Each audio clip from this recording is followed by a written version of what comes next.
Hello, my dear students. Myself Anwar Hussain Barbiya, and I welcome you to my channel AHB Physics. So today in this class, basically this is lecture number 4. So in this class we are going to study equipotential surfaces. So before starting the class, I have a small message for you. If you really like my videos, please help me to grow.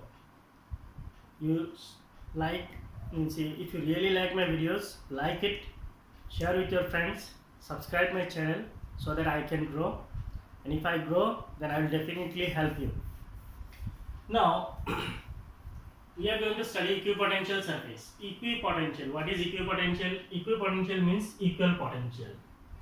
So what is an equipotential surface? An equipotential surface is a surface with a constant value of potential at every point on the surface. Means मान लीजिए ये हमारे पास क्या है, marker pen है। इस marker pen के ऊपर में जितने भी पॉइंट्स हैं, मान लीजिए उन सारे पॉइंट्स पे अगर पोटेंशियल सेम होता है तो इस मार्कर का पेन का जो सरफेस उसको हम क्या बोलेंगे, इक्विपोटेंशियल सरफेस बोलेंगे। खत्म। मीन्स कोई भी सरफेस वहाँ पे अगर पोटेंशियल सेम है उसको क्या बोलेंगे, इक्विपोटेंशियल सरफेस बोलेंगे। For a given charge distribution, locus of all points of regions for which the electric potential has a constant value are called equipotential regions. Such equipotentials can be surfaces, volumes or lines. To understand this, यहाँ पे मैंने एक सुंदर सा figure रखा है। Just imagine, मान लीजिए आपके पास कोई एक कंडक्टर है, ये एक चार्ज कंडक्टर है, स्फेरिकल शेप चार्ज कंडक्टर है, ये एक कंडक्टर है। इसके ऊपर चार्जेस जो है यूनिफॉर्मली डिस्ट्रीब्यूटेड है। So the charges are uniformly distributed all over the surface. Suppose the net charge on this surface is q. So what will be the electric field interior to the conductor? Means मान लीजिए कोई एक ball है, ये ball क्या है, charge conductor है, तो इसके सरफेस पे चार्जेस को रखा है, तो अंदर पे चार्ज कितना होगा? There is no charge interior to conductor. Conductor के अंदर पे कहीं पे भी कोई चार्ज नहीं होता है। अगर चार्ज नहीं होगा तो फील्ड भी नहीं होगा। मींस कंडक्टर के अंदर पे कोई भी इलेक्ट्रिक फील्ड नहीं होता है। नाउ अगर हम लोग मान लेते हैं ये जो मान लीजिए स्फेरिकल शेप है और इसका रेडियस जो है r है, इसका रेडियस कितना है, r है, तो सरफेस में किसी भी पॉइंट पे इलेक्ट्रिक फील्ड कितना होगा? Electric field 1/4 pi epsilon not magnitude of charge divided by square of distance होता है। और अगर हम लोग इसके सरफेस में किसी भी पॉइंट पे अगर पोटेंशियल बोलेंगे तो कितना होगा? 1/4 pi epsilon naught charge q by distance that is r। तो इसका मतलब सरफेस पे electric potential 1/4 pi epsilon magnitude of charge by square of distance and potential is 1/4 pi epsilon naught q by r। तो q जो है हमेशा sign के साथ आता है, तो अंदर पे कोई भी इलेक्ट्रिक फील्ड नहीं होता है।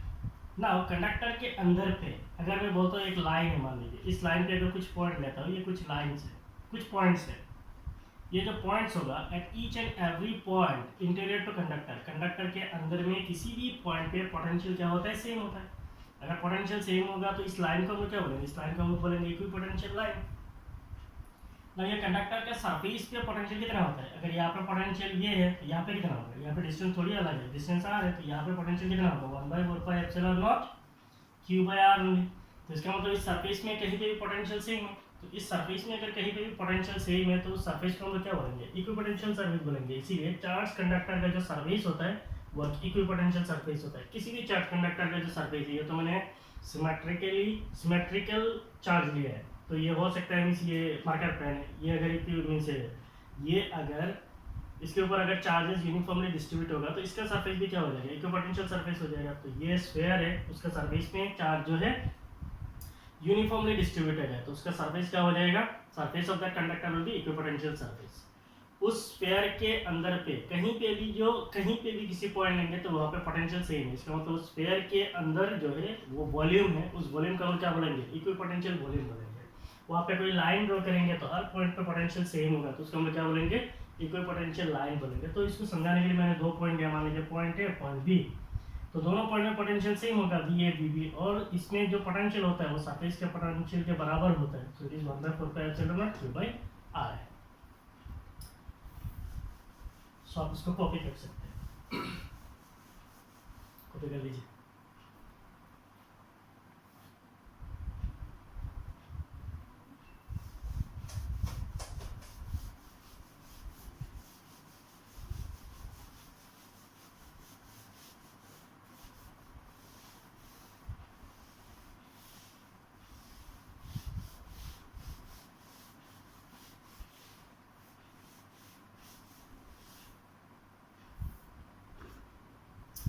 Now we are considering for a point charge. For a point charge. So अगर हम लोग बोलते हैं कोई पॉइंट चार्ज है, मान लीजिए वो पॉजिटिव पॉइंट चार्ज है, so we are considering a positive point charge. इसको बड़ा करके ड्रॉ किया, कुछ नहीं, ये एक पॉइंट चार्ज है. तो इस पॉइंट चार्ज से जो इलेक्ट्रिक फील्ड लाइंस होगा, इलेक्ट्रिक फील्ड लाइंस कैसा है? Electric field lines due to a positive point charge is radially outward. Electric field line होता है बाहर की तरफ. At each and every point the electric field lines will be radially outward. ना अगर हम लोग इक्विपोटेंशियल बोलेंगे तो what is the potential due to a point charge. मान लीजिए ये पॉइंट चार्ज क्यू है, so what is the potential due to a point charge? Potential due to a point charge is 1/4 pi epsilon naught q divided by any distance. say the distance is r. तो अगर मान लीजिए ये जो r distance है, इस r को अगर हम लोग कांस्टेंट रख लेंगे, r अगर कांस्टेंट है तो ये पोटेंशियल क्या हो जाएगा? This potential will also be constant. इसका मतलब अगर हमारा पॉइंट चार्ज यहाँ पे है और यहाँ पे अगर हम लोग कोई एक आर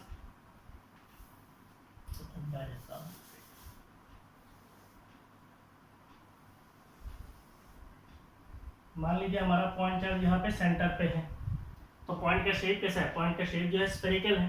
तो इसका मतलब इसके सरफेस में जो स्फेयर आएगा, वो स्फेयर जो है स्फेरिकल सरफेस जो है वो क्या हो जाएगा? इक्विपोटेंशियल सरफेस हो जाएगा. तो इसका मतलब ये हमारा पॉइंट चार्ज है, इसकी वजह से जो सरफेसेस है, तो पॉइंट स्फेरिकल है, इसके सरफेस कैसे हो गए? स्फेरिकल सरफेस होगा. तो इक्विपोटेंशियल सरफेस का शेप कैसा हो जाएगा? स्फेरिकल हो जाएगा.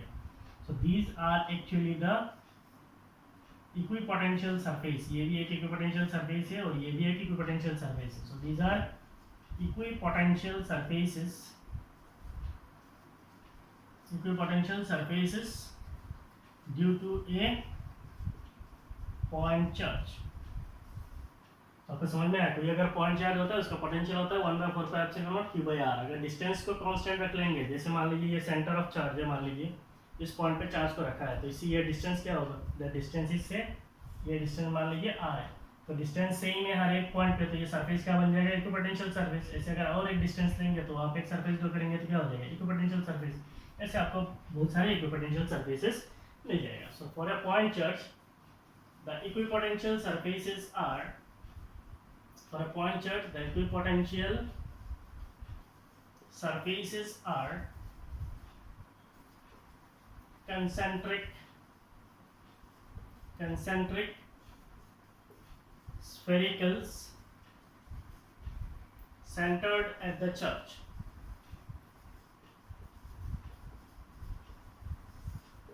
For a point charge the equipotential surfaces are concentric sphericals centered at the charge.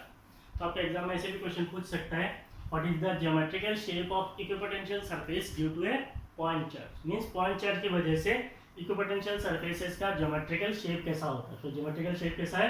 Concentric spherical से, और उनका सेंटर कहाँ पे है? चार्ज पे. ठीक है. सो नेक्स्ट जो इंपॉर्टेंट चीज है वो है properties of equipotential surfaces.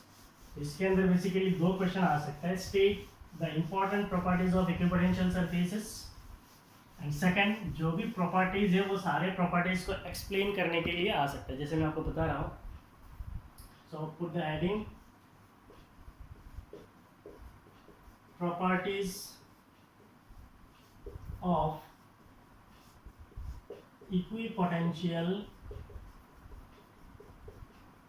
Surfaces. Properties of equipotential surfaces.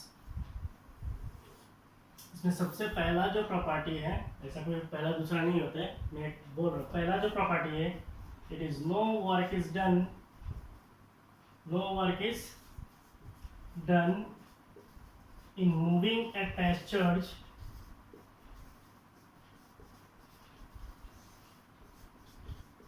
Over an equipotential surface.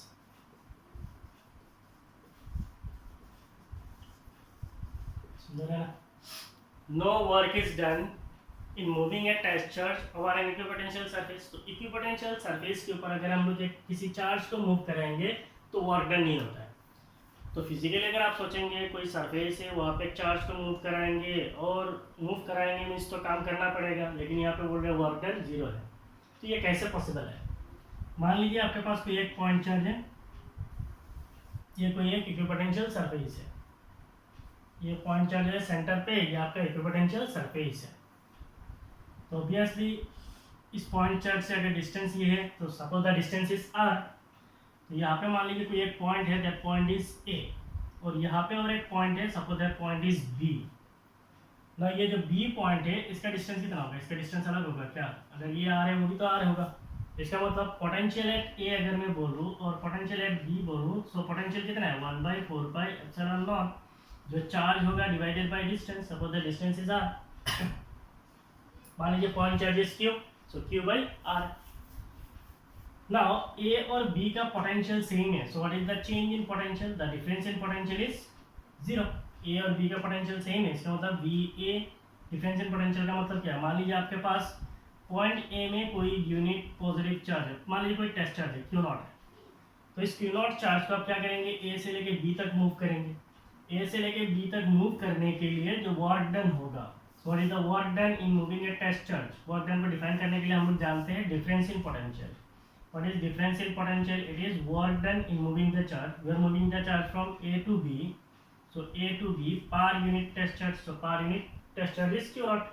so what is the difference in potential? it is final minus initial। पहले a में था, बाद में b में गया, इसका मतलब potential at b minus potential at a, and which will be equal to work done in moving the charge from a to b per unit charge, so it is divided by q0। और a और b का potential क्या है? Same है। अगर same है तो इसका मतलब क्या है? Work done in moving the charge from a to b will be equal to 0। why? since potential at a is equal to potential at b। कहानी समझ में आया? so no work done in moving, no work is done in moving a test charge over an equipotential surface। तो किसी भी equipotential surface के ऊपर अगर हम किसी एक चार्ज को मूव कराते हैं, उसके लिए वर्क डन कितना होता है? 0 होता है। क्यों? क्योंकि इक्विपोटेंशियल सरफेस है, तो हर पॉइंट पे पोटेंशियल क्या होगा? सेम होगा। हर पॉइंट पे अगर पोटेंशियल सेम है, तो दो पॉइंट के बीच में अगर किसी चार्ज को मूव करेंगे, तो उसके लिए जो चेंज इन पोटेंशियल होगा वो 0 होगा। और अगर चेंज इन पोटेंशियल 0 होगा, इसका मतलब वर्क डन कितना हो जाएगा? 0 हो जाएगा। इसीलिए इक्विपोटेंशियल सरफेस के ऊपर किसी चार्ज को मूव कराने से वर्क डन हमेशा 0 होता है। ठीक है? So this is your first property.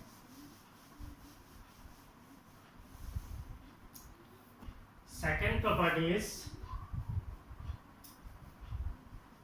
for any charge configuration,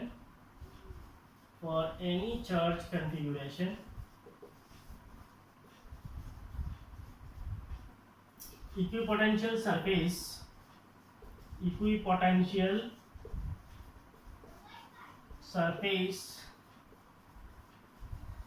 through a point is normal to electric field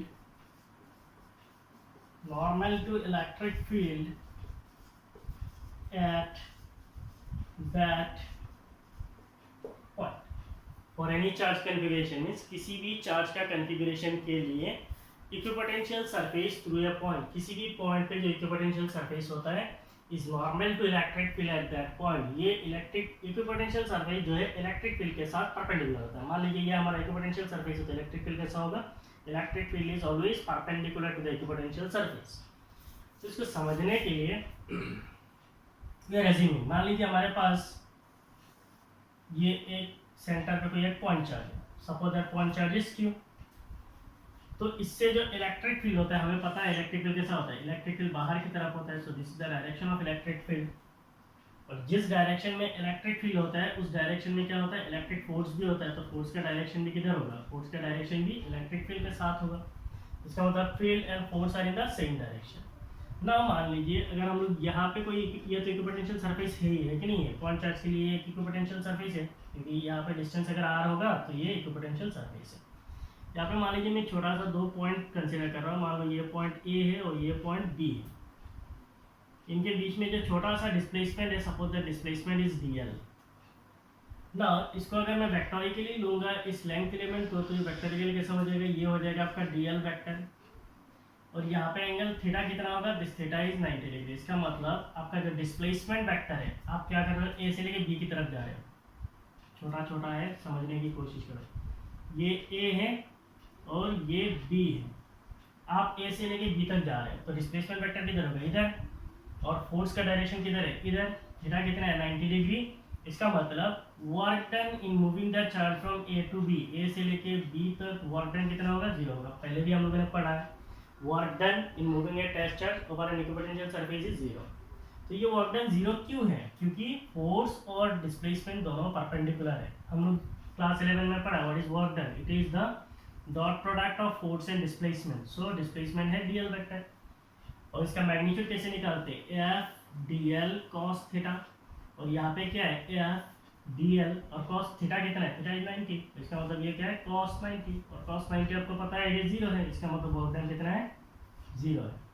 तो इसका मतलब अगर इलेक्ट्रिक फील्ड इक्विपोटेंशियल सरफेस के परपेंडिकुलर होगा, इक्विपोटेंशियल सरफेस के साथ इलेक्ट्रिक फील्ड, ये आपका इक्विपोटेंशियल सरफेस है और ये क्या है, इलेक्ट्रिक फील्ड है।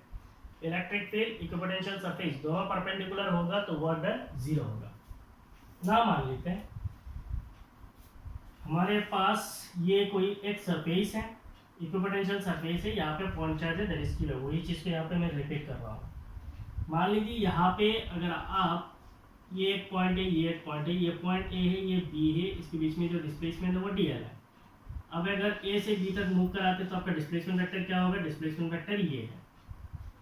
यहाँ पे अगर मैं बोलता हूँ इलेक्ट्रिक फील्ड परपेंडिकुलर होता, बेसिकली इलेक्ट्रिक फील्ड कैसे जाना चाहिए, इलेक्ट्रिक फील्ड तो ऐसे जाना चाहिए, है कि नहीं है। सो इस तरफ आपका इलेक्ट्रिक फोर्स भी होना चाहिए।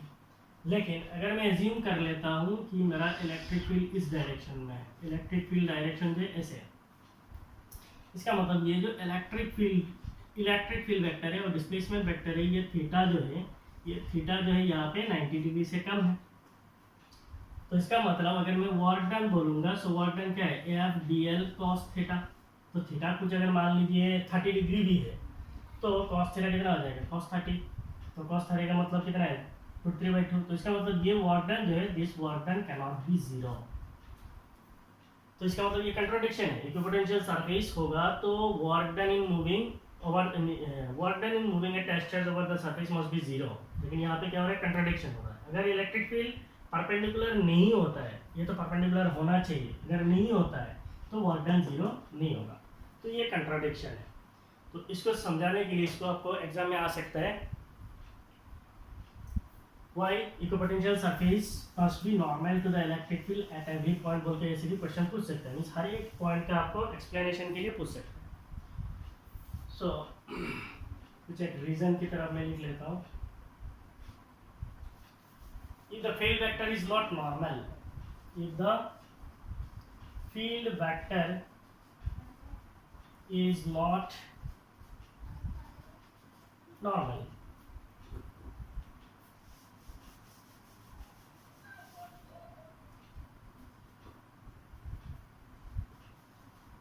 there will be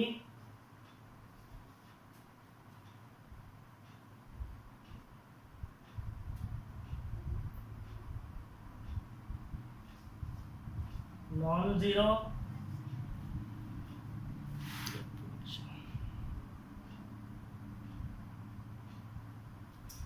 if the field vector is not normal, there will be non-zero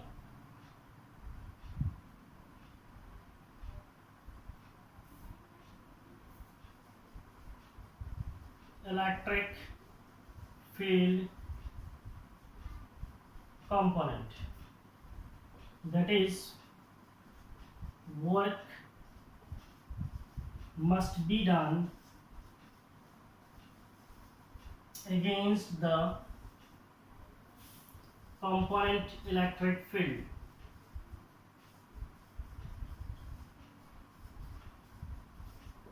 इस स्टेटमेंट को पहले जो मैंने फिगर दिया वहां से समझिए। If the field vector is not normal, अगर फील्ड वेक्टर नॉर्मल नहीं होता है, जैसे मैंने यहाँ पे लिखा था, यहाँ पे डिस्प्लेसमेंट है और फील्ड कैसा है, ऐसा है। हमारा डिस्प्लेसमेंट कैसा था, ऐसे, फील्ड कैसा है, ऐसा है।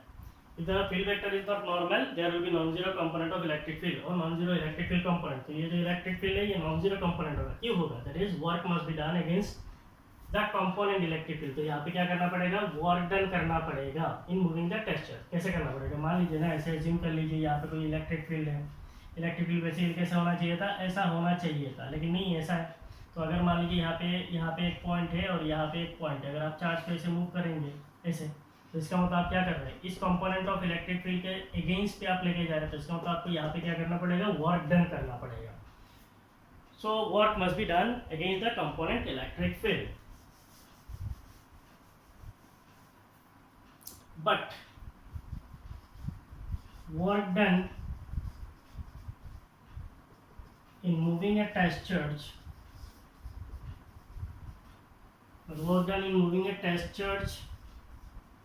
over an equipotential surface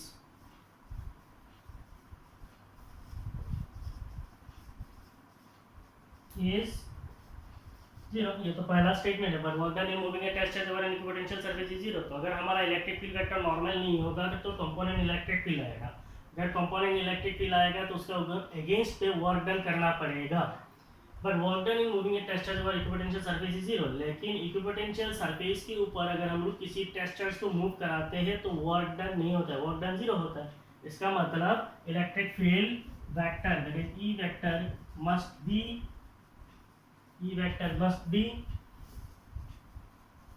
normal to equipotential surface at every point, equipotential surface at every point। इसलिए इक्विपोटेंशियल सरफेस पे किसी भी पॉइंट पे इलेक्ट्रिक फील्ड कैसा होना चाहिए, परपेंडिकुलर होना चाहिए। So this is your second property, note down.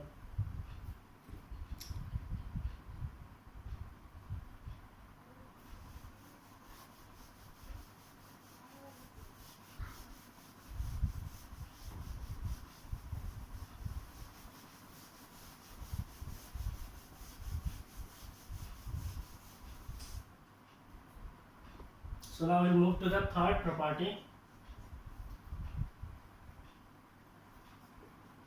Equipotential surfaces are crowded. Equipotential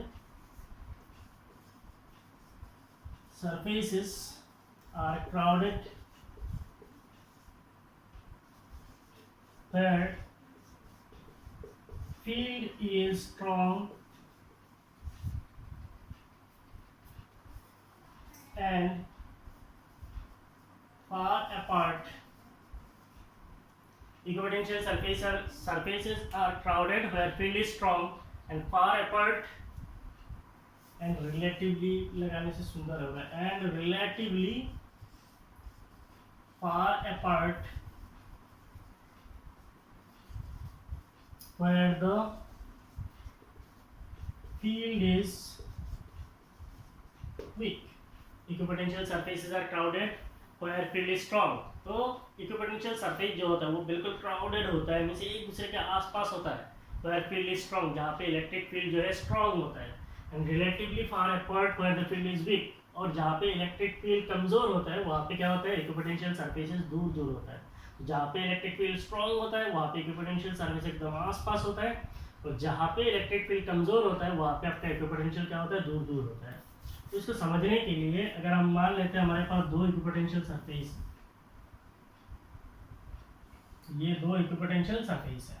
मान लीजिए ये मेरा सरफेस ए है और ये मेरा सरफेस बी है। दो सरफेस है, ये ए है ये बी है। अब अगर मैं बोलता हूँ इन दोनों सरफेस के बीच में जो डिफरेंस इन पोटेंशियल है वो डीवी है, मीन्स इसका कुछ वी होगा इसका कुछ वी होगा, तो दोनों के बीच में डिफरेंस कितना है, डीवी है। और इन दोनों के बीच में अगर मैं लेंथ बोलता हूँ, मान लीजिए इन दोनों इक्विपोटेंशियल सरफेस के बीच में जो गैप है वो है dl. So we are considering two equipotential surfaces A and B. The difference in potential between the two surfaces dV and the distance between these two equipotential surface, distance between these two equipotential surfaces dl। दोनों के बीच में distance कितना है, dl है। सो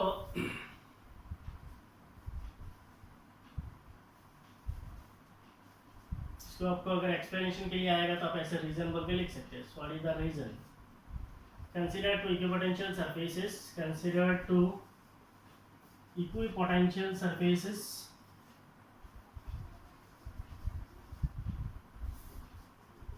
with difference in potential,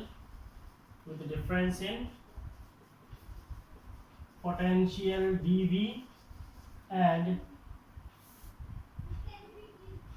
the distance between this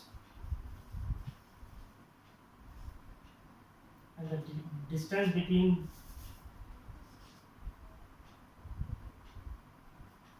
the surface is dl. Words लिखना है.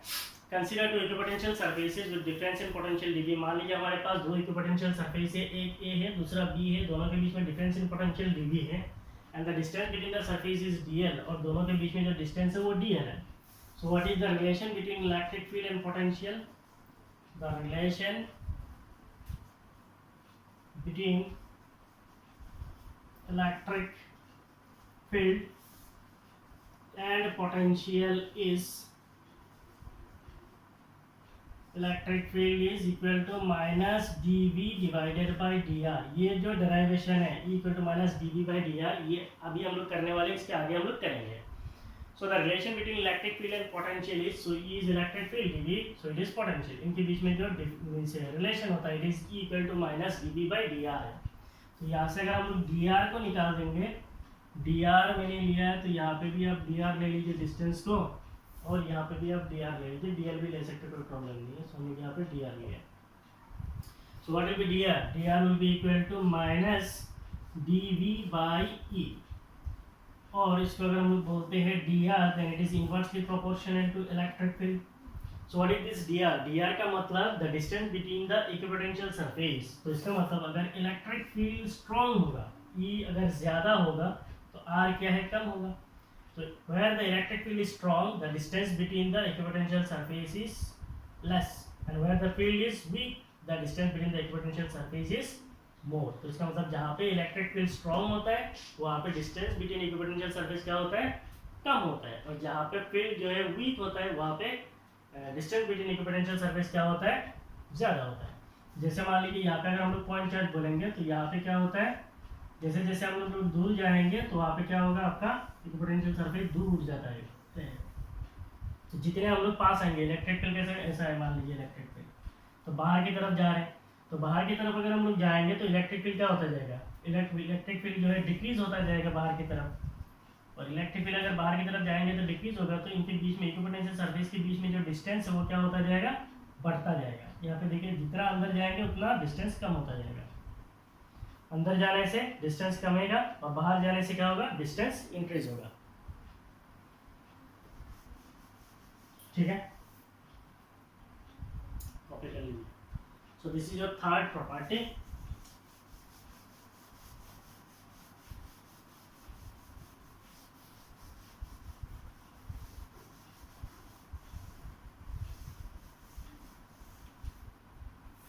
The fourth property is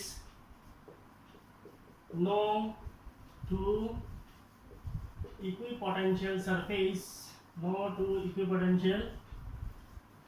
surfaces can intersect each other. No two equipotential surfaces can intersect each other. थोड़ा याद कीजिए, electric field में आप लोगों ने पढ़ा था वो electric field lines can never intersect. दो इलेक्ट्रिक फील्ड लाइन एक दूसरे को इंटरसेक्ट नहीं कर सकता है. क्यों नहीं कर सकता है?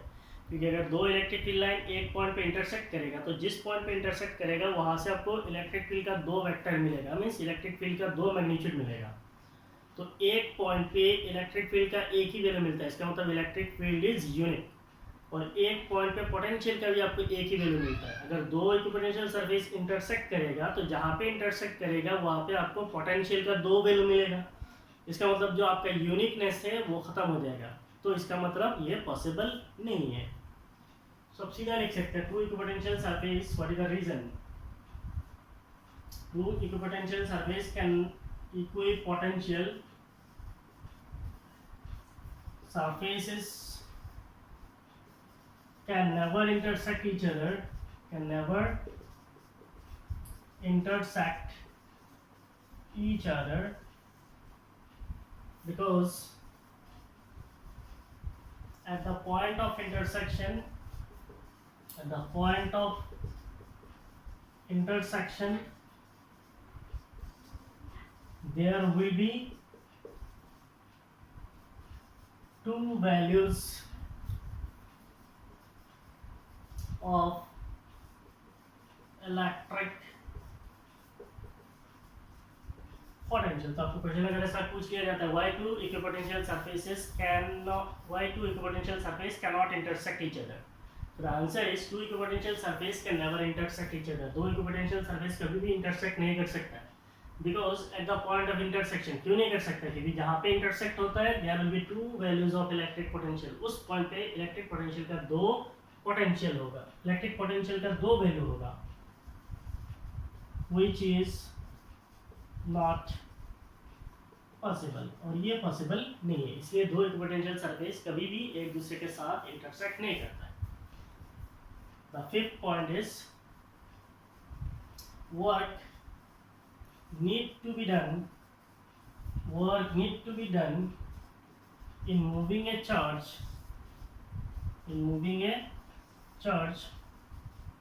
from one equipotential surface to another, one equipotential surface to another। Work need to be done in moving a charge from one equipotential surface to another, means आपको काम करना पड़ेगा। अगर आप मान लीजिए आपके पास दो इक्विपोटेंशियल सरफेस, अगर आप चार्ज को आप यहाँ से यहाँ तक लाएंगे तो लाने के लिए यहाँ पे पोटेंशियल क्या है, मान लीजिए V1 है, यहाँ पे पोटेंशियल V2 है, ये सेंटर है, यहाँ का पोटेंशियल सेम है क्या, बिल्कुल नहीं है, इनके बीच में क्या आएगा, डिफरेंस इन पोटेंशियल आएगा। सपोज यहाँ से यहाँ ला रहे हैं तो इसका मतलब ये क्या होगा, V1 minus V2, so there is difference in potential, और अगर डिफरेंस इन पोटेंशियल होगा तो आपको काम करना ही पड़ेगा। तो इसका मतलब work need to be done in moving a charge from one equipotential surface to another. अगर आप इक्विपोटेंशियल सरफेस के ऊपर मूव कराते हो तो वर्क डन जीरो होगा, लेकिन एक सरफेस से दूसरा सरफेस पे लाओगे तो आपको काम करना पड़ेगा। सो this is your fifth property.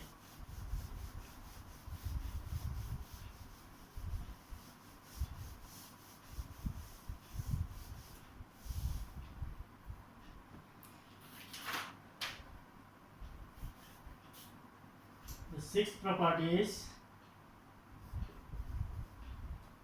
the surface of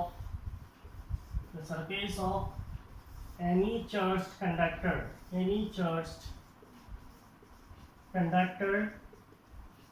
is an equipotential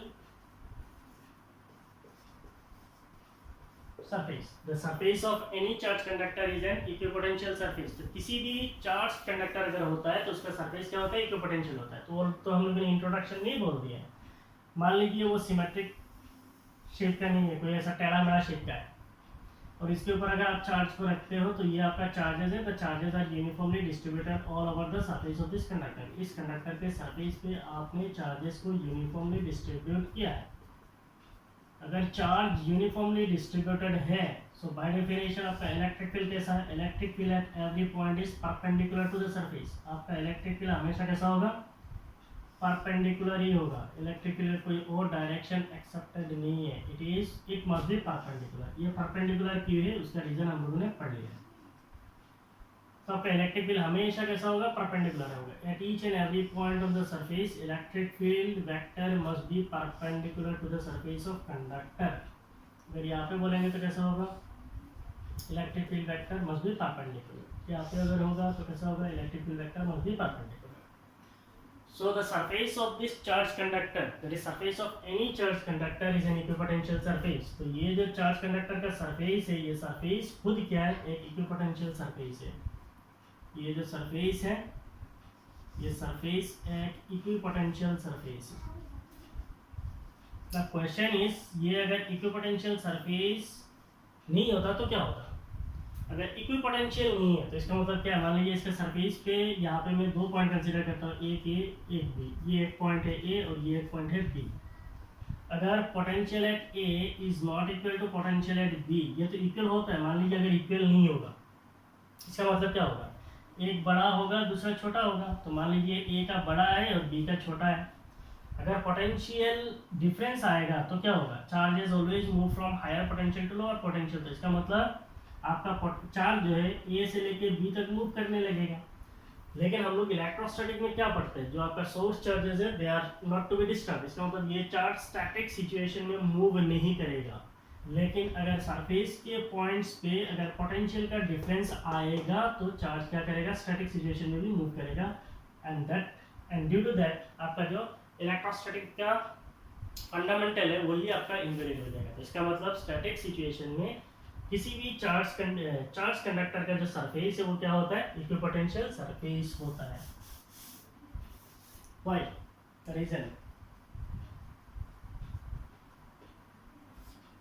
is if the surface is not an equipotential surface, if the surface is not an equipotential surface, there will be movement of charges, there will be movement of charges from one point to another along the surface of conductor, which is not possible. So if the surface is not an equipotential surface, अगर surface equipotential नहीं होगा, there will be movement of charges from one point to another. तो यहाँ पे क्या होगा, अगर surface equipotential नहीं होता है तो चार्ज मूव करेगा एक पॉइंट से दूसरा पॉइंट पे, और अगर चार्ज मूव करेगा तो यहाँ पे इलेक्ट्रोस्टैटिक का लॉ ही वायलेट कर देगा। इसका मतलब ये पॉसिबल बिल्कुल नहीं है, which is not possible. So this is your sixth property.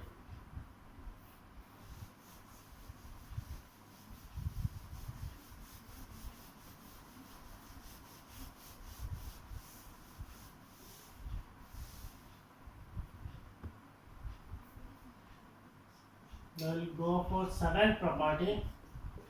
The interior of any charged conductor, the interior of any charged conductor is an equipotential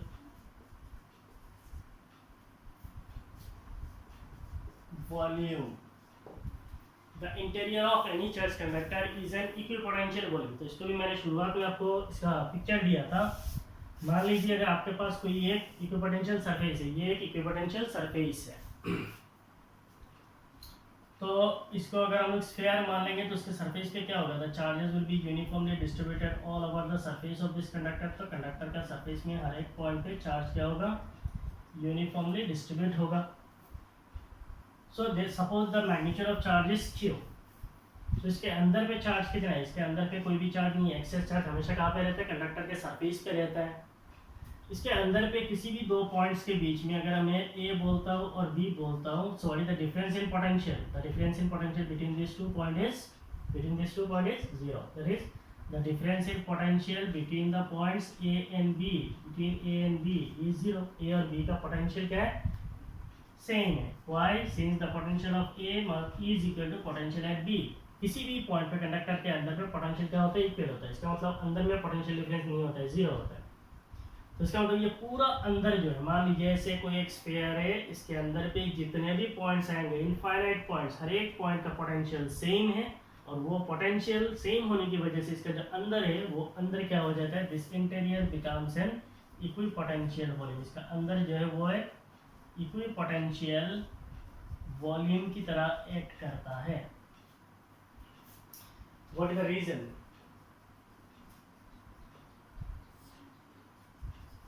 the interior of any conductor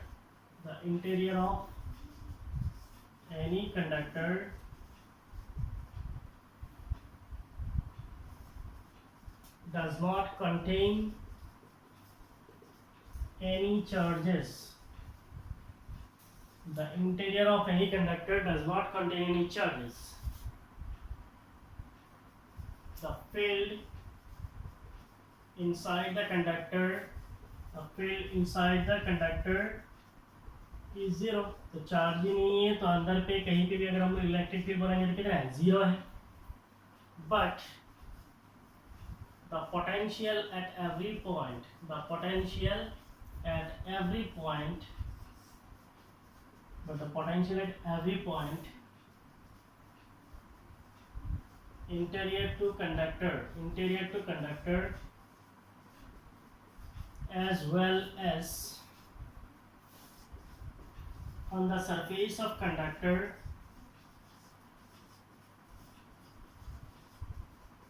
is equal. And what is the potential? Suppose ये अगर sphere होगा तो potential कितना है 1/4 pi epsilon naught q divided by r.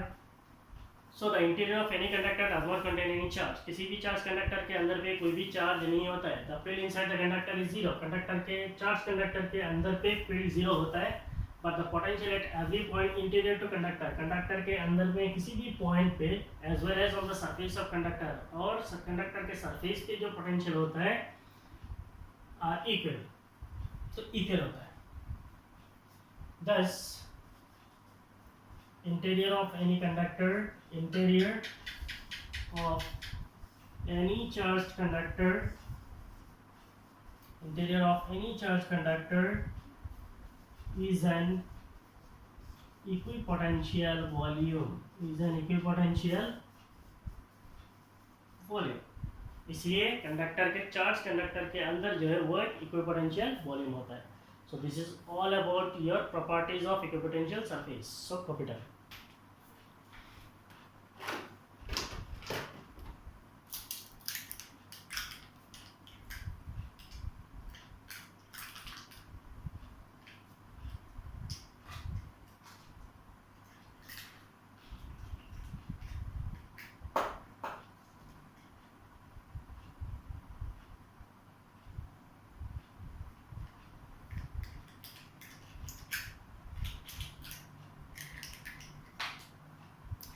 इसके बाद जो एक इम्पोर्टेंट चीज़ आती है वो है आपका geometrical shapes of equipotential surface. तो ये भी आपके एग्जाम में आता है. Draw the geometrical shapes of equipotential surface due to an electric dipole. Draw the equipotential surface due to an uniform electric field. So like this आपके exam में question आता है. So this is very very important. See मैं इसको कैसे draw कर रहा हूँ. So topic is basically geometrical shapes of equipotential surfaces. Geometrical shapes of equipotential surfaces. Geometrical shapes of equipotential surfaces. इसमें सबसे पहले आता है for a point charge. For a point charge ये पॉजिटिव भी हो सकता है, नेगेटिव भी हो सकता है. तो ऑलरेडी हम लोगों ने पॉइंट चार्ज के लिए ड्रॉ किया. तो पॉजिटिव हो या नेगेटिव हो, आपका इक्विपोटेंशियल सरफेस का जो शेप है वो तो बिल्कुल सेम रहता है, कोई चेंज ही नहीं है. दूसरा for a uniform electric field. For a uniform electric field, किसी एक यूनिफॉर्म इलेक्ट्रिक फील्ड के लिए इक्विपोटेंशियल सरफेसेस का शेप कैसा होगा. इमेजिन कर लीजिए कि यहाँ पे कोई, पहले मैं प्लेन्स ड्रॉ कर लेना, फिर आपको मैं समझाऊंगा एक्चुअली मैंने क्या ड्रॉ किया. ठीक है.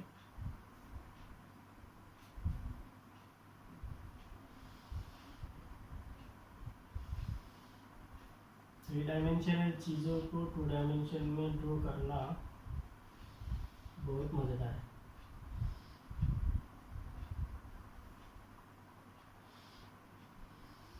This is really physics. इसीलिए आप लोगों को फिजिक्स पढ़ने में बहुत मज़ा आता है. इसलिए मज़ा कहते हैं. चलो, सो हमने यहाँ पे कुछ प्लेन्स ड्रॉ किया. मान लीजिए यहाँ पे कुछ यूनिफॉर्म इलेक्ट्रिक फील्ड है. So these are the uniform electric field. ये यूनिफॉर्म इलेक्ट्रिक फील्ड है.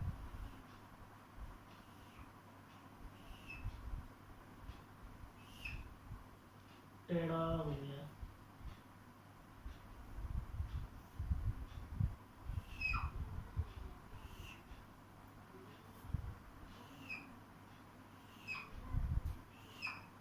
पैरेलल लाइन से. ठीक है. यूनिफॉर्म इलेक्ट्रिक फील्ड है, इसका मतलब पैरेलल लाइन है. मैं कोशिश कर रहा हूँ पैरेलल बनाने की. जितना बन रहा है उतना बना रहा हूँ. ठीक है. लेकिन आपको बिल्कुल दिखना चाहिए ये सारे पैरेलल है। कितना पैरेलल है मुझे भी नहीं पता, ये सारे पैरेलल है। सो यहाँ पे आपका जो इलेक्ट्रिक फील्ड है, so this is the direction of your electric field. Assume कि आपका जो इलेक्ट्रिक फील्ड है, the electric field is along the x direction. Electric field कौन सा डायरेक्शन में? एक्स डायरेक्शन में। यूनिफॉर्म इलेक्ट्रिक फील्ड है। तो इक्विपोटेंशियल सरफेस कैसे होगा? यहाँ पे कोई एक प्लेन है, मान लीजिए यहाँ पे कोई एक प्लेन सरफेस है, यहाँ पे कुछ चार्ज यूनिफॉर्मली डिस्ट्रीब्यूटेड, जैसे आपने गॉस लॉ में प्लेन शीट ऑफ चार्ज पढ़ा था, तो प्लेन शीट ऑफ चार्ज है, यहाँ से इलेक्ट्रिक फील्ड निकल रहा है, ऐसे निकल रहा है, ये सारा इलेक्ट्रिक फील्ड निकल रहा है। यहाँ पे कोई मैं प्लेन कंसिडर करता हूँ, तो यहाँ से यहाँ तक का हर एक पॉइंट का डिस्टेंस क्या है? सेम है। इसका मतलब यहाँ पे जो प्लेन होगा उस प्लेन पे पोटेंशियल सेम होगा। सिमिलरली अगर मैं दूसरा प्लेन यहाँ पे कंसिडर करता हूँ, तो ये सोर्स चार्ज से सेम दूरी पे, इसका मतलब यहाँ पे पोटेंशियल सेम होगा, तो ये एक इक्विपोटेंशियल सरफेस। यहाँ पे और एक प्लेन कंसिडर करूंगा तो वहाँ पे भी क्या होगा? पोटेंशियल सेम होगा। सो ये जो प्लेन्स है, ये प्लेन्स पैरेलल है and these are perpendicular to electric field. So ये प्लेन कैसा है? इलेक्ट्रिक फील्ड के परपेंडिकुलर है। तो इन प्लेन्स को हम लोग क्या बोलेंगे? Equipotential planes. सो ये आपका इक्विपोटेंशियल प्लेन्स है, you can say called it as equipotential surface. So ये हो गया आपका equipotential surfaces. So this is the equipotential surfaces due to a uniform electric field. So लिख लिए।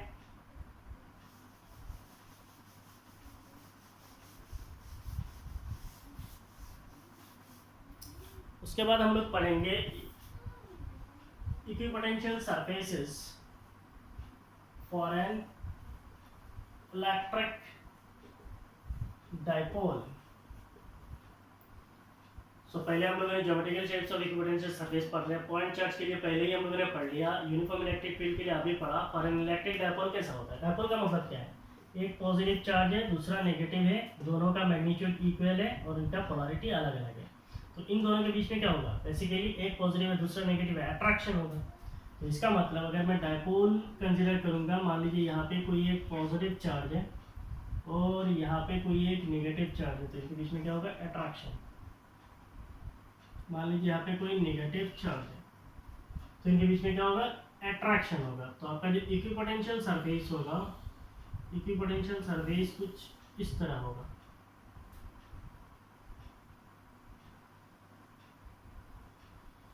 आप इसको देख के सोचते रहिए, इसको कंपास लेके नहीं बनाना कि ऐसा गोल गोल गोल करके बना दिए हो गया, बिल्कुल नहीं होगा। इसको मैं ड्रॉ कर रहा हूँ, आप देखिए इसको, ऐसा है।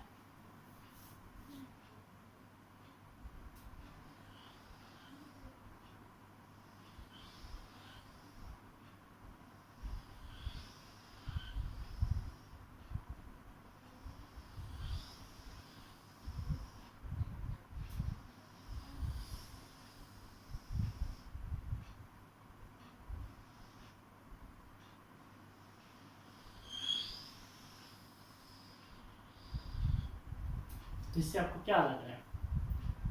इसे देख के ये पता चल रहा है ये पॉजिटिव है, ये नेगेटिव है, तो ये क्या हो रहा है? इनके बीच में अट्रैक्शन हो रहा है। तो ये अपना फील्ड को लेके इसके पास आ रहा है, ये अपना फील्ड को लेके इसके पास आ रहा है। इसका मतलब ऐसे जा रहा है, देख के लगना चाहिए। So this is the equipotential surfaces, these are the equipotential surfaces due to an electric dipole. फिर आपका जो केस आता है वो है for two similar charges, for two similar charge. दो सिमिलर चार्ज होगा तो इक्विपोटेंशियल सरफेस कैसे होगा? मान लीजिए आपके पास एक पॉजिटिव चार्ज है, सिमिलर का मतलब दोनों पॉजिटिव या फिर दोनों नेगेटिव। सिमिलर होगा तो क्या होगा? यहाँ पे पॉजिटिव, यहाँ पे पॉजिटिव, दोनों सेम है, इसका मतलब इनके बीच में रिपल्शन होगा, ये ऐसे जाएगा, एक दूसरे से दूर जाएगा। जब दूर जाएगा तब क्या होगा? तब अगर मान लीजिए ये आपका पॉजिटिव चार्ज है, दूर जा रहा है, ऐसे लेके जाएगा फील्ड को,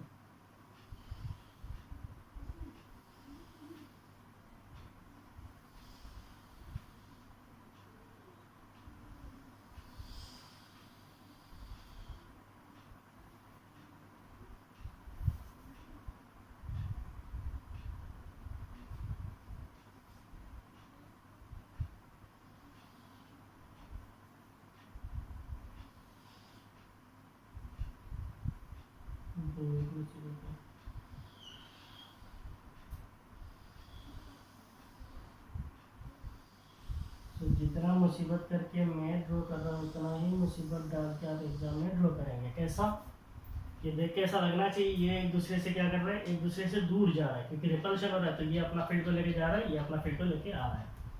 सो टू सिमिलर चार्जेस के लिए जो आपका इक्विपोटेंशियल सरफेस होता है इस तरह होता है। So this is the geometrical shape of equipotential surface due to an electric dipole, and this is the geometrical shapes of equipotential surface due to two similar charges। ये दोनों पॉजिटिव भी हो सकता है, दोनों निगेटिव भी हो सकता है। ड्रॉ कर लीजिए।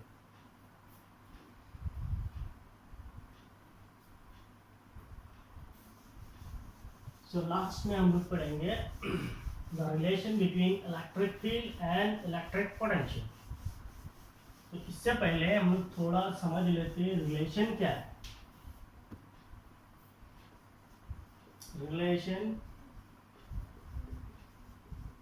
Between E and V। So relation between E and V का मतलब क्या है? Capital E is electric field, V is electric potential. इसको समझने के लिए अगर हम लोग कंसिडर करते हैं, मान लीजिए हमारे पास कोई एक पॉइंट चार्ज है, पॉजिटिव पॉइंट चार्ज है, इससे इलेक्ट्रिक फील्ड क्या होगा, बाहर की तरफ जाएगा। हर एक पॉइंट पे इलेक्ट्रिक फील्ड कैसे जाएगा, electric field at each and every point will be outward. See एक एक चीज का कितने टाइम्स रिपीट होता है, अगर आप अच्छी तरीके से सुनेंगे आपको कोई भी डाउट नहीं रहेगा। कंडीशन ये है कि आप सारे लेक्चर्स को कंटिन्यूअसली देखते रहिए। तो ये एक इक्विपोटेंशियल सरफेस है। अगर मैं कंसिडर करता हूँ यहाँ पे और एक इक्विपोटेंशियल सरफेस, तो मान लीजिए ये हमारा दूसरा इक्विपोटेंशियल सरफेस है। तो each and every point the electric field is outward. हर एक पॉइंट पे इलेक्ट्रिक फील्ड कैसे बाहर की तरफ है।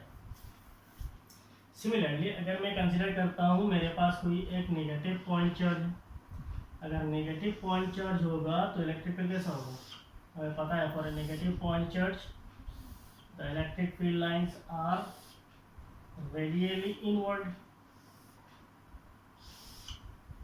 तो नेगेटिव पॉइंट चार्ज के लिए इलेक्ट्रिक फील्ड किधर है, इलेक्ट्रिक फील्ड हमेशा अंदर की तरफ होता है। For negative point charge the electric field is always radially inward. तो अगर इस नेगेटिव पॉइंट चार्ज के लिए मैं कोई एक इक्विपोटेंशियल सरफेस ड्रॉ करूंगा, सो ये मान लीजिए एक इक्विपोटेंशियल सरफेस है, तो ये हमारा दूसरा इक्विपोटेंशियल सरफेस है। अब इस केस में आता हूँ, अगर मैं मान लेता हूँ यहाँ पे कोई एक पॉइंट है, दैट पॉइंट इज ए, और यहाँ पे कोई पॉइंट है, दैट पॉइंट इज बी। एक ए है, दूसरा बी है।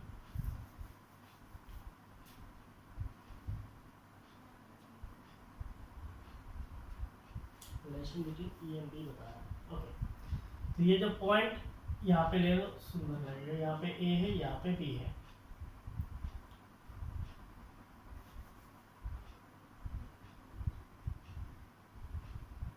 तो पॉइंट ए जो है ये क्या है, चार्ज के पास है। What is potential, potential is 1/4πε0 charge की divided by distance, that is r. तो पॉइंट ए जो है ये चार्ज के पास है, तो आर अगर छोटा होगा तो पोटेंशियल क्या होगा, ज्यादा होगा।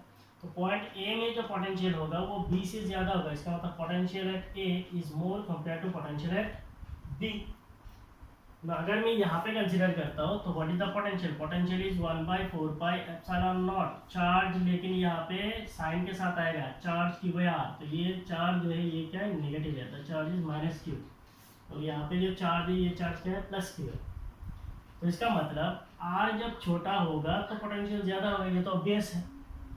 तो यहाँ पे अगर मैं कंसिडर करता हूँ ये मेरा पॉइंट ए है और ये मेरा पॉइंट बी है, तो पॉइंट ए का पोटेंशियल ज्यादा होगा या बी का पोटेंशियल ज्यादा होगा। पॉइंट ए जो है, पॉइंट बी जो है वो क्या है, चार्ज के पास है। पॉइंट बी चार्ज के पास है, इसका मतलब चार्ज के पास होगा तो पोटेंशियल ज्यादा होगा, इसका मतलब ज्यादा नेगेटिव होगा। तो पॉइंट बी का पोटेंशियल, एग्जांपल ले रहा हूँ, ऐसा बिल्कुल वैल्यू नहीं है। मान लीजिए पॉइंट बी का जो पोटेंशियल है वो -7 वोल्ट है, और पॉइंट ए का जो पोटेंशियल है वो कितना है, -5 वोल्ट है, क्योंकि यहाँ पे माइनस है। तो इसीलिए यहाँ पे पोटेंशियल क्या होगा, ज्यादा नेगेटिव होगा, यहाँ पे पोटेंशियल क्या होगा, कम नेगेटिव होगा। इसका मतलब पॉइंट बी का जो पोटेंशियल है, पॉइंट बी का जो पोटेंशियल है वो पॉइंट ए का पोटेंशियल से कम है। इसका मतलब पॉइंट ए का जो पोटेंशियल है वो पॉइंट बी का पोटेंशियल से ज्यादा है। पॉइंट ए का पोटेंशियल पॉइंट बी का पोटेंशियल से ज्यादा है। तो यहाँ पे हम लोग क्या किया है, ए अंदर लिया है, बी बाहर लिया है, तो यहाँ पे अंदर का पोटेंशियल ज़्यादा है। यहाँ पे पॉइंट ए बाहर लिया है, पॉइंट बी अंदर लिया है, यहाँ पे बाहर का पोटेंशियल ज़्यादा है। क्यों? क्योंकि नेगेटिव है, साइन पोटेंशियल जो है विद साइन है। तो यहाँ से आपको एक चीज़ कंफ्यूजन मिलेगा, if you move in the direction of electric field, अगर हम लोग इलेक्ट्रिक फील्ड का डायरेक्शन पे जाते हैं तो इसका मतलब क्या है, ए टू बी, ए से बी की तरफ जा रहे हैं, इसका मतलब we are moving along the direction of electric field. अब अगर इलेक्ट्रिक फील्ड का डायरेक्शन पे जाते हैं तो पोटेंशियल क्या होता है, इंक्रीज होता है डिक्रीज होता है, डिक्रीज होता है। यहाँ पे देखिए हम लोग किधर जा रहे हैं, we are moving in the direction of electric field, A से बी की तरफ जा रहे हैं, ए से बी की तरफ जा रहे हैं, इसका मतलब we are moving towards the electric field. Electric field के डायरेक्शन पे जाने से पोटेंशियल क्या होता है, डिक्रीज होता है। इसका कंक्लूजन हम लोग लिख सकते हैं, इफ यू मूव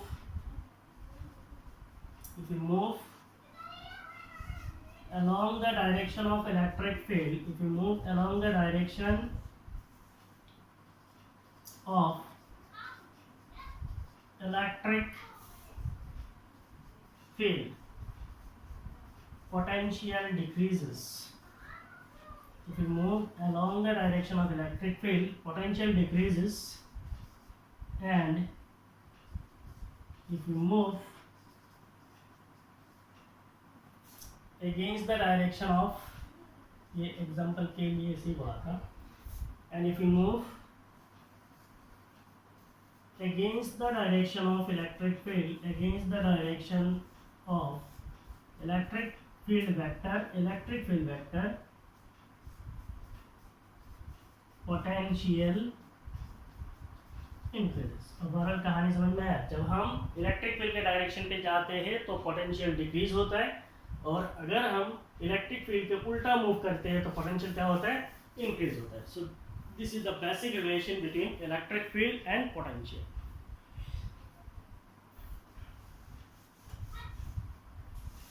कॉपी कर लीजिए। So next we are going to derive the relation between electric field and potential। तो ये आपके एग्जाम में सीधा आता है, derive the relation between electric field and potential, या फिर आपको ऐसे पूछा जा सकता है, show that electric field is the negative gradient of electric potential। तो ये चीज़ क्या है, कैसे derive करते हैं, इसको हम लोग देखेंगे। तो ये बहुत इंपॉर्टेंट है exam point of view. What is the relation between electric field and potential, relation between electric field and potential। To derive this, so derive the relation between electric field and potential बोल के आ सकता है। So to derive this we are considering two equipotential surfaces। अभी हम लोग दो equipotential surface consider करने वाले हैं। मान लीजिए ये कोई एक सरफेस है, इक्विपोटेंशियल सरफेस है,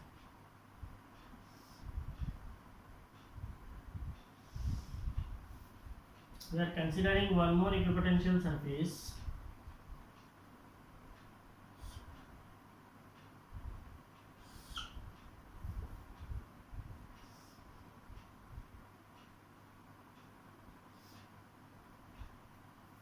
जिम कर पा रहे हैं, मान लो ऐसे ऊपर में एक सरफेस है, नीचे में एक सरफेस है, ये एक सरफेस है, ये एक सरफेस है। तो मेरा जो नीचे का सरफेस है वो मेरा सरफेस ए है, और ऊपर का जो सरफेस है वो मेरा सरफेस बी है। ये नीचे का सरफेस है ए है, और ये ऊपर का सरफेस है बी है। मान लीजिए नीचे का जो सरफेस है इसका पोटेंशियल बी है, और ऊपर का जो सरफेस है उसका पोटेंशियल है बी प्लस डेल बी। नीचे का सरफेस का पोटेंशियल वी, ऊपर का सरफेस का potential B plus del B. Now अगर हम लोग सरफेस बी में कोई एक पॉइंट लेते हैं, मान लीजिए ये मेरा सरफेस बी है, यहाँ पे कोई एक पॉइंट है, दैट पॉइंट इज पी, और ये मेरा सरफेस ए है, सरफेस कहाँ पे, नीचे है, यहाँ पे कोई एक पॉइंट है। तो इनके बीच में जो परपेंडिकुलर डिस्टेंस है, सरफेस ए और सरफेस बी के जो परपेंडिकुलर बीच में जो परपेंडिकुलर डिस्टेंस है वो डी एल है। ये मेरा सरफेस बी है, ये सरफेस ए है। सरफेस ए एक इक्विपोटेंशियल सरफेस है, सरफेस बी भी एक इक्विपोटेंशियल सरफेस है। सरफेस ए का पोटेंशियल बी है, सरफेस बी का potential B plus del B है। दोनों के बीच में डिस्टेंस कितना है, डेल एल है। और अगर हम लोग एज्यूम कर लेते हैं कि इलेक्ट्रिक फील्ड का जो डायरेक्शन है, इलेक्ट्रिक फील्ड का direction is from surface A to B. Electric field का डायरेक्शन कैसा है, सरफेस ए से बी की तरफ है, तो कैसा है, ऐसा है। मेरा नीचे ए है, ऊपर बी है, तो इलेक्ट्रिक फील्ड इज ऐसा है. So the direction of electric field is from surface A to surface B. ये हमारा point है, that is P. Now we have to consider that we are bringing a unit positive charge from B to A. Means ये मेरा B है, ये A है. B से A में अगर मैं एक यूनिट पॉजिटिव चार्ज लाऊंगा तो कैसे ला रहा हूँ? इलेक्ट्रिक फील्ड ऊपर की तरफ है, मैं पॉइंट चार्ज को किधर लेके जा रहा हूँ? नीचे की तरफ. इसका मतलब इलेक्ट्रिक फील्ड के उल्टा. तो इलेक्ट्रिक फील्ड के ऑपोजिट में जब वर्क डन किया जाता है तो क्या होता है? There is difference in potential. तो इसका मतलब इलेक्ट्रिक फील्ड के उल्टा हम लोग काम करेंगे. तो इस चीज को हम लोग लिखते हैं पहले. Consider two equipotential surfaces, consider two equipotential surfaces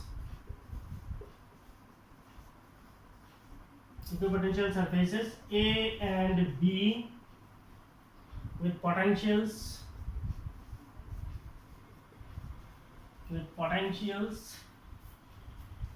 V and V plus del V,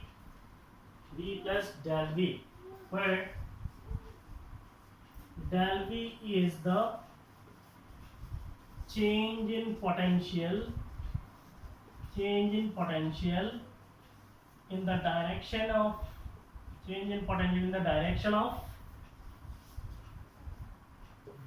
in the direction of electric field vector. Consider two equipotential surfaces. हमने दो equipotential surface लिए A B with potential V and V plus del V. इसका V है और इसका V plus del V है.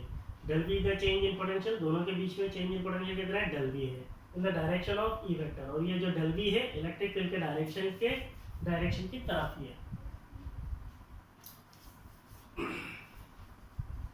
Consider a point P on the surface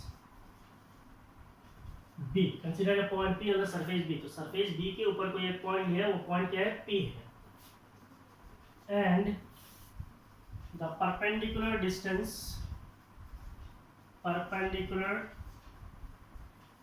distance between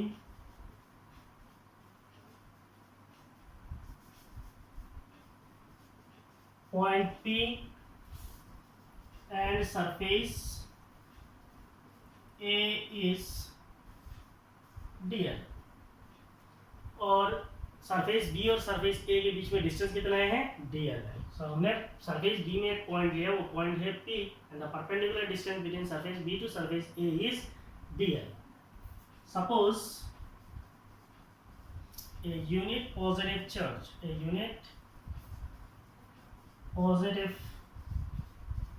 charge is brought from B to A against the direction of electric field. Suppose a unit positive charge is brought from B to A against the direction of electric field. हमने क्या किया है? Surface B का एक point है P है, surface A के बीच में डिस्टेंस dl है, सरफेस B से सरफेस A तक, B से A तक एक यूनिट पॉजिटिव चार्ज को लाएंगे. क्या लाएंगे? Unit positive charge. So what will be the work done in this process? Work is done only against field. Field बाहर की तरफ है, चार्ज किधर लेके जा रहे हैं? इधर लेके जा रहे हैं. इसका मतलब फील्ड के उल्टा. So what is the work done in this process? The work done in this process is, तो ये process क्या है? Work done in moving the unit positive charge from surface B to surface A. And this work done can be written as, we know that what is work done. Work done is force into displacement, that is force into distance. And what is force? ये force कौन सा force है? Electrostatic force है. तो इस force को हम क्या लिख सकते हैं? Q into distance, that is D. और हम लोग क्या कर रहे हैं? पॉइंट P से यहाँ पे जो हम लोग चार्ज को ला रहे हैं, कैसे ला रहे हैं? ऐसे ला रहे हैं, ऊपर से नीचे की तरफ. इधर जो ला रहे हैं, ये कौन सा चार्ज को ला रहे हैं? We are bringing a unit positive charge +1 coulomb charge को लेके आ रहे हैं. इसका मतलब इस चार्ज का मैग्नीट्यूड कितना है? चार्ज का मैग्नीट्यूड 1 है. So what is the work done? Work done is electric field into distance, that is D. So work done in moving the charge from B to A. इसको हम क्या लिख सकते हैं? इलेक्ट्रिक फील्ड जो है इसका मैग्नीट्यूड एंड द डिस्प्लेसमेंट, मान लीजिए the displacement is del L. dl भी लिख सकते हैं, del L भी लिख सकते हैं. एक डेल लिया है तो दूसरा डी नहीं चाहिए, डेल एल ले लो, ये भी डेल एल है, ठीक है। So this is the work done in moving the charge from B to A. This work done is equal to the difference in potential. This work done is equal to the difference in potentials between surface A and B. तो हम लोग जानते हैं what is the work done. The work done is equal to the difference in potential, that is change in potential between surface A and B. So from definition we know that the difference in potential is equal to work done in moving the charge from B to A per unit charge, that is Q. तो इसका मतलब difference in potential, difference in potential का मतलब क्या, पहले अच्छा, तो difference in potential का मतलब क्या, पहले हमारा बी में था, फिर हम लोगों ने ऊपर से नीचे की तरफ ऐसे लाए, तो ऊपर से नीचे, इसका मतलब potential at B, potential at surface B minus sorry ऊपर से नीचे लेके गए, इसका मतलब final minus initial, potential at A minus potential at B, and it is equal to work done in moving the charge from B to A. Q, ये जो charge Q है ये क्या है, यूनिट पॉजिटिव चार्ज है, magnitude 1। Now potential at A कितना है, potential at A is, तो हम लोग इसको ऐसे लिख सकते हैं, work done in moving the charge from B to A, work done in moving the charge from B to A, ये कितना है, it is the magnitude of electric field vector का magnitude and the length del l is equal to potential at A, surface A का potential कितना है, v है, तो ये हो गया v माइनस सरफेस बी का पोटेंशियल कितना है, सरफेस बी का पोटेंशियल है v plus del v। So this is the difference in potential. मैं इसको हम क्या लिख सकते हैं, the magnitude of electric field into del L will be equal to ये v माइनस डेल v भी कैंसिल, तो आपके पास क्या बचेगा, डेल v बचेगा।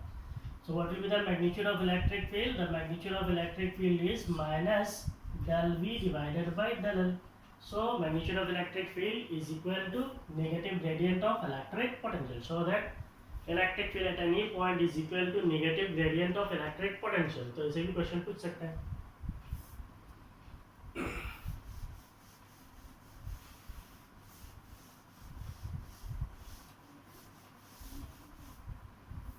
तो यहाँ पे हम लोग लिखेंगे as del V is negative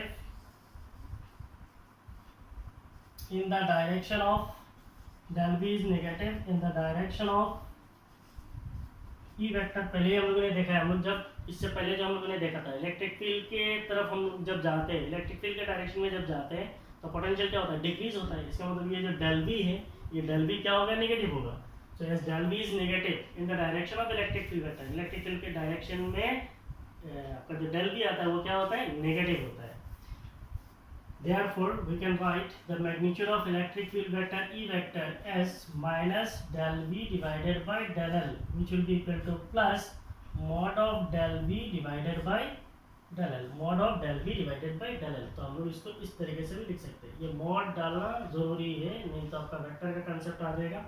So magnitude of electric field is equal to negative gradient of electric potential, which is equal to plus minus del V by del L। यहाँ पर del V क्या है, mode के अंदर है, ठीक है।